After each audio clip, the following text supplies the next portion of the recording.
હે પાર્થ, તું શોક ન કર અને મારી વાત ધ્યાનથી સાંભળ. તું અત્યારે મોહમાં ફસાઈને તારા ક્ષત્રિય ધર્મથી વિચલિત થઈ રહ્યો છે. ચાલ, હું તને કર્મના ગહન રહસ્ય વિશે સમજાવું. હે અર્જુન, તારો અધિકાર માત્ર કર્મ કરવા પર જ છે, તેના ફળ પર ક્યારેય નહીં. તું શા માટે પરિણામનો વિચાર કરીને ડરે છે? જો તું ફળની ઈચ્છા રાખીને યુદ્ધ કરીશ તો તું બંધનમાં ફસાઈશ. તું માત્ર નિમિત્ત બન અને તારું કર્મ કર. જય મળે કે પરાજય એ મારા પર છોડી દે.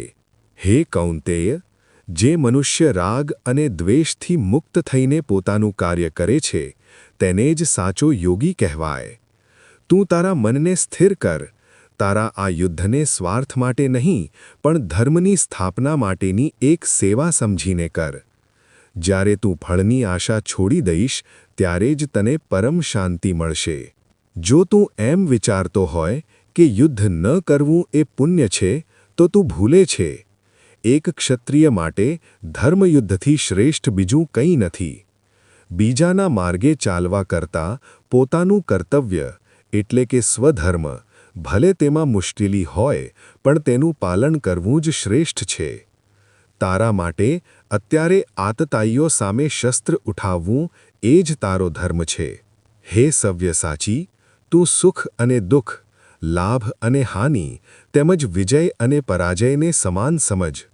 આ જગતમાં જે કંઈ પણ થાય છે તે મારા વિધાન મુજબ થાય છે. તું તારા મનને સમતોલ રાખતા શીખ. જેનું મન સફળતા કે નિષ્ફળતામાં વિચલિત નથી થતું તે જ મને પ્રિય છે.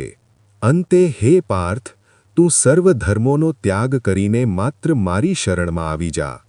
તું પાપ પુણ્યની ચિંતા છોડી દે. હું તને સર્વ પાપોમાંથી મુક્ત કરીશ. તું બસ જાગૃત થા, તારું ગાંડીવ ઉઠાવ અને તારું કર્મ કર. તસ્માત ઉત્તિષ્ઠ કૌંતેય, યુદ્ધાય કૃતનિશ્ચયઃ. એટલે કે હે કુંતી પુત્ર, યુદ્ધનો નિશ્ચય કરીને ઊભો થા.